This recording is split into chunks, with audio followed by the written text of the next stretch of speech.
নমস্কাৰ এই মুহূৰ্তত আহি পৰিছে ৰাতিপুৱাৰ কেইবাটাও গুৰুত্বপূৰ্ণ খবৰ। আজি হৈছে 29 আগষ্ট। অসমৰ মুখ্যমন্ত্ৰী ডক্টৰ হিমন্ত বিশ্ব শৰ্মাই এটা ডাঙৰ মন্তব্য কৰিছে। লাখ লাখ মহিলাৰ একাউণ্টলৈ চৰকাৰে অতি শীঘ্ৰেই সোমাই দিব 10,000 কোটি টকা। মহিলাসকলৰ বাবে এটা ভাল খবৰ দিলে। লগতে আত্মসহায়ক প্ৰত্যেকজন হিতাধিকাৰী এখন নতুন লিষ্ট প্ৰকাশ পাইছে। অসমৰ মুখ্যমন্ত্ৰী ডক্টৰ হিমন্ত বিশ্ব শৰ্মাই কেইবাটাও ৰাজনৈতিক মন্তব্য কৰিছে। লগতে মিয়াক লৈ কেইবাটাও গুৰুত্বপূৰ্ণ মন্তব্য কৰিছে। অসমত নতুনকৈ আৰম্ভ হ'বলগীয়া আছে অৰুণোদয় আঁচনি। PM কিষাণৰ প্ৰত্যেকজন হিতাধিকাৰীৰ বেংক একাউণ্টলৈ কেতিয়া PM কিষাণৰ 18তম কিস্তি সোমাই যাব। লগতে কেইবাটাও ৰাজনৈতিক খবৰৰ লগতে অৰাজনৈতিক খবৰ যুগুত কৰা হৈছে।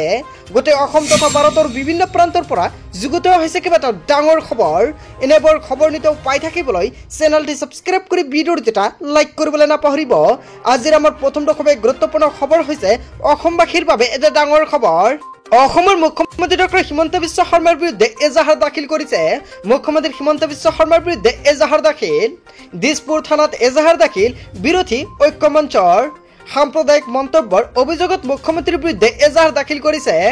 দিছপুৰ থানাত উপস্থিত ভূপেন বৰা, লুৰিণজ্যোতি গগৈ লগতে ৱাজিদ ভূঞা এজাহাৰ দিবলৈ উপস্থিত ৰকিবুল হুছেইন, দেৱব্ৰত শইকীয়াই।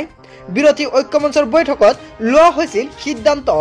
মুখ্যমন্ত্ৰীৰ বিৰুদ্ধে অসম অশান্ত কৰাৰ অভিযোগ আনিছিল বিৰোধী ঐক্য মঞ্চই। মুখ্যমন্ত্ৰীক বৰখাস্তৰ বাবে ৰাজ্যপালৰ জৰিয়তে ৰাষ্ট্ৰপতিক জনাব আহ্বান।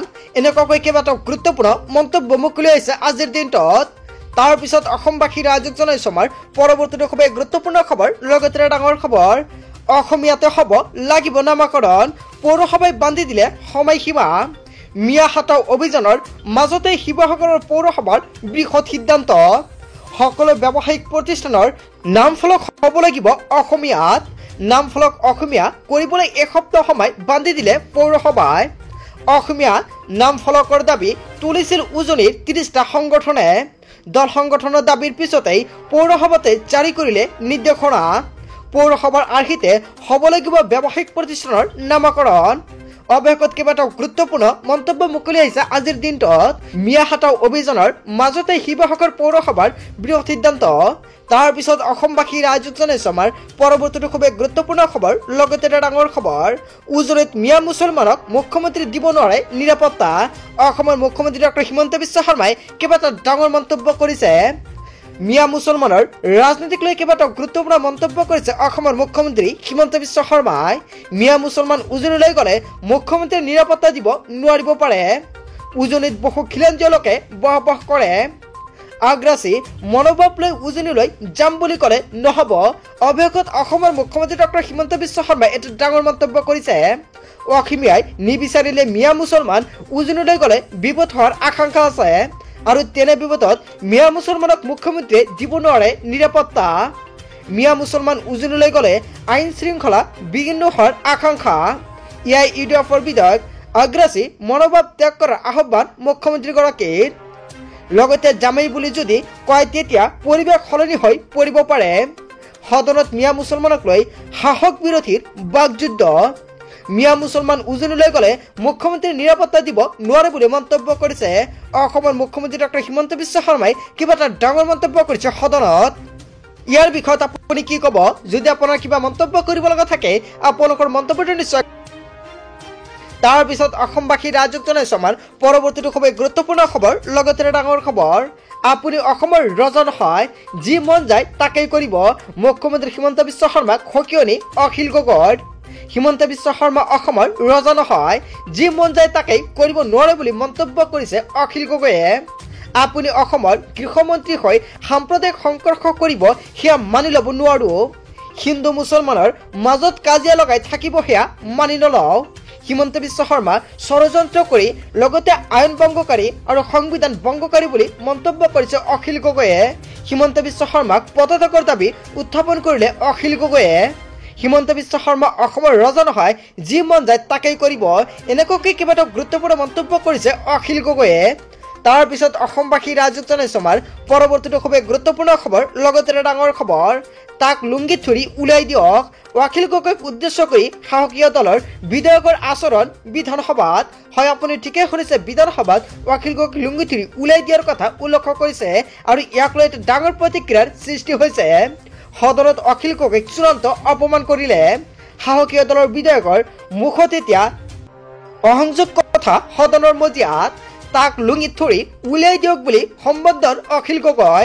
সাহসীয় দলৰ বিধায়কৰ এনে আচৰণ সদনৰ মজিয়াত আৰু সেই কথাত হাঁহি থাকিলে অসমৰ মুখ্যমন্ত্ৰী ডক্টৰ হিমন্ত বিশ্ব শৰ্মাৰ লগতে কেইবাগৰাকীও মন্ত্ৰী। মনে মনে থাকিল বিধানসভাৰ অধ্যক্ষ। সদনত অখিল গগৈক চূড়ান্ত অপমান। হয় বন্ধু বান্ধৱীসকল, এটা ডাঙৰ খবৰ, এটা গুৰুত্বপূৰ্ণ খবৰ মুকলি আহিছে। ইয়াৰ বিষয়ত আপুনি কি ক'ব? যদি আপোনাৰ কিবা মন্তব্য কৰিব লগা থাকে আপোনালোকৰ মন্তব্যটো নিশ্চয় কমেণ্ট বক্সত জনাব। তাৰপিছত অসমবাসী ৰাজুক জনাইছো আমাৰ পৰৱৰ্তীটো খুবেই গুৰুত্বপূৰ্ণ খবৰ, লগতে ডাঙৰ খবৰ। এতিয়াৰ পৰা ৰেচন কাৰ্ডত লাভ নকৰিব বিনামূলীয়া চাউল। অৱশেষত কেন্দ্ৰীয় চৰকাৰে এটা ডাঙৰ সিদ্ধান্ত গ্ৰহণ কৰিছে। যদি আপোনাৰ ৰেচন কাৰ্ড আছে তেন্তে আপুনি চাউল নাপাব। চাউল বন্ধ কৰি দিয়াৰ বাবে এটা ডাঙৰ সিদ্ধান্ত গ্ৰহণ কৰিছে কেন্দ্ৰীয় চৰকাৰে। কোটি কোটি ৰেচন কাৰ্ডৰ হিতাধিকাৰীলৈ এটা ডাঙৰ খবৰ। এতিয়াৰ পৰা ৰেচন কাৰ্ডত নাম থাকিলে আপুনি নাপাব বিনামূলীয়া চাউল। ৰেচন কাৰ্ডক লৈ ডাঙৰ সিদ্ধান্ত গ্ৰহণ কৰিছে কেন্দ্ৰীয় চৰকাৰে। দেশৰ 90 কোটি লোকক সামৰি লয় ৰেচন কাৰ্ডে। কেন্দ্ৰৰ সিদ্ধান্ত অনুসৰি এতিয়াৰ পৰা হিতাধিকাৰীয়ে লাভ নকৰিব চাউল। চাউলৰ পৰিৱৰ্তে 9 বিধ সামগ্ৰী বিনামূলীয়াকৈ দিয়াৰ সিদ্ধান্ত গ্ৰহণ কৰিছে কেন্দ্ৰীয় চৰকাৰে। ৰেচন কাৰ্ড থকা লোকে পাব দাইল, বুট, চেনি, নিমখৰ লগতে মিঠাতেল, আঠা, চয়াবিন, গেহু লগতে মছলা পাব বিনামূলীয়াকৈ। যদি আপোনাৰ ৰেচন কাৰ্ড আছে তেনেক্ষেত্ৰত আপুনি এই 9 বিধ সামগ্ৰী লাভ কৰিব পাৰিব। দেশবাসীক পুষ্টিকৰ আহাৰ যোগান ধৰিবলৈ এই সিদ্ধান্ত গ্ৰহণ কৰিছে কেন্দ্ৰীয় চৰকাৰে। কোটি কোটি ৰেচন কাৰ্ডৰ হিতাধিকাৰীৰ বাবে এটা ডাঙৰ খবৰ। যদি আপোনাৰ ৰেচন কাৰ্ড আছে তেনেক্ষেত্ৰত পৰৱৰ্তী সময়ত আপুনি নাপাব ৰেচনৰ চাউল। তাৰপিছত অসমবাসী ৰাজুক জনাইছো আমাৰ পৰৱৰ্তীটো খুবেই গুৰুত্বপূৰ্ণ খবৰ, লগতে ডাঙৰ খবৰ। নাৰী শক্তি সবলীকৰণৰ লক্ষ্যৰে আহি আছে অৰুণোদয় 3.0। অৰুণোদয় আঁচনিৰ সম্প্ৰসাৰণৰ হেতু কেবিনেটত অতিৰিক্ত 12 লাখতকৈ অধিক হিতাধিকাৰী সামৰি ল'ব অৰুণোদয় 3.0 আঁচনিত। আৰু অৰুণোদয় 3.0 মুকলি কৰিবলৈ অনুমোদন জনাইছে চৰকাৰে। অৰুণোদয় 3.0 মুঠ লক্ষ্য হৈছে 37 লাখ হিতাধিকাৰী বনাবলৈ। অতি শীঘ্ৰেই যিসকল ব্যক্তিৰ ৰেচন কাৰ্ড আৰু লগতে আধাৰ কাৰ্ড থাকিব সেইসকল ব্যক্তিয়ে লাভ কৰিব পাৰিব এইসমূহ সুবিধা। যদি আপোনাৰ ৰেচন কাৰ্ড আৰু আধাৰ কাৰ্ড আছে তেনে ক্ষেত্ৰত অতি শীঘ্ৰে আপুনি অৰুণোদয় 3.0 আবেদন কৰিব পাৰিব। অহা মাহৰ পৰা নতুনকৈ আৰম্ভ হ'ব ইয়াৰ প্ৰক্ৰিয়া। তাৰপিছত অসমবাসী ৰাইজক জনাইছো আমাৰ পৰৱৰ্তীটো খুবেই গুৰুত্বপূৰ্ণ খবৰ, লগতে ডাঙৰ খবৰ। বন্ধ হৈ থকা আধাৰ কাৰ্ডৰ বাধা তৰিল। আধাৰ কাৰ্ডক লৈ মুখ্যমন্ত্ৰী ডক্টৰ হিমন্ত বিশ্ব শৰ্মাৰ ডাঙৰ মন্তব্য। আধাৰ কাৰ্ডক লৈ মুখ্যমন্ত্ৰী হিমন্ত বিশ্ব শৰ্মাই কেইবাটাও গুৰুত্বপূৰ্ণ মন্তব্য কৰিছে। বন্ধ হৈ থকা আধাৰ কাৰ্ডৰ বাধা তৰিল। বাধা তৰি কেন্দ্ৰই জাৰি কৰিছে নিৰ্দেশনা। শীঘ্ৰে সকলোৱে লাভ কৰিব আধাৰ কাৰ্ড। 9,35,642 জনৰ আধাৰ কাৰ্ড নাই অসমত। 2019 চনৰ পৰা বন্ধ হৈ আছিল আধাৰ কাৰ্ডসমূহ।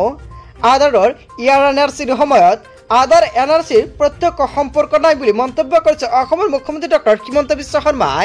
এতিয়া সকলোৱে বনাব পাৰিব আধাৰ কাৰ্ড। আধাৰ কাৰ্ডৰ সমস্যা সন্দৰ্ভত মুখ্যমন্ত্ৰী হিমন্ত বিশ্ব শৰ্মাই সংবাদমেলযোগে ডাঙৰ মন্তব্য কৰিছে। আধাৰ কাৰ্ডক লৈ অসমৰ মুখ্যমন্ত্ৰী ডক্টৰ হিমন্ত বিশ্ব শৰ্মাই এটা গুৰুত্বপূৰ্ণ সিদ্ধান্ত গ্ৰহণ কৰিছে।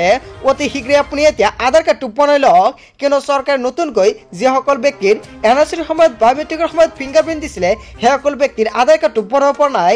এতিয়া অতি শীঘ্ৰে বনাই লওক আধাৰ কাৰ্ড। এতিয়া আপুনি আধাৰ কাৰ্ডটো বনাব পাৰিব। অসমৰ মুখ্যমন্ত্ৰী ডক্টৰ হিমন্ত বিশ্ব শৰ্মাই সকলো ধৰণৰ সমস্যা সমাধান কৰিছে বুলি মন্তব্য কৰিছে সংবাদমেলযোগে। তাৰপিছত অসমবাসী ৰাজুক জনাইছো আমাৰ পৰৱৰ্তীটো খুবেই গুৰুত্বপূৰ্ণ খবৰ, লগতে ডাঙৰ খবৰ। আত্মসহায়ক মহিলাৰ বেংক একাউণ্টলৈ কেতিয়া চৰকাৰে সোমাই দিব 10,000 কোটি টকা। মুখ্যমন্ত্ৰী হিমন্ত বিশ্ব শৰ্মাই ডাঙৰ মন্তব্য কৰিছে। চৰকাৰে নতুনকৈ এখন লিষ্ট প্ৰকাশ কৰিব আৰু সেইখন লিষ্টত যিসকল আত্মসহায়ক সদস্যৰ নাম থাকিব অকল সেইসকল ব্যক্তিৰ একাউণ্টত চৰকাৰে প্ৰদান কৰিব 10,000 কোটি টকা। অহা মাহত এখন নতুন লিষ্ট প্ৰকাশ পাব। যিসকল ব্যক্তিৰ সেইখন লিষ্টত নাম থাকিব অকল সেইসকল মহিলালৈ চৰকাৰে প্ৰদান কৰিব 10,000 কোটি টকা।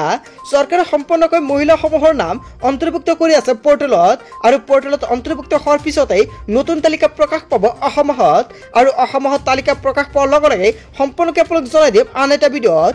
বন্ধু বান্ধৱীসকল, গোটেই অসম তথা ভাৰতৰ বিভিন্ন প্ৰান্তৰ পৰা যুগুত হৈছে কেইবাটাও ডাঙৰ খবৰ। এনেবোৰ খবৰ নিতৌ পাই থাকিবলৈ চেনেলটি ছাবস্ক্ৰাইব কৰি ভিডিঅ'টো এটা লাইক কৰিবলৈ নাপাহৰিব। সো থেংক ইউ ফৰ ৱাচিং ফুল ভিডিঅ'।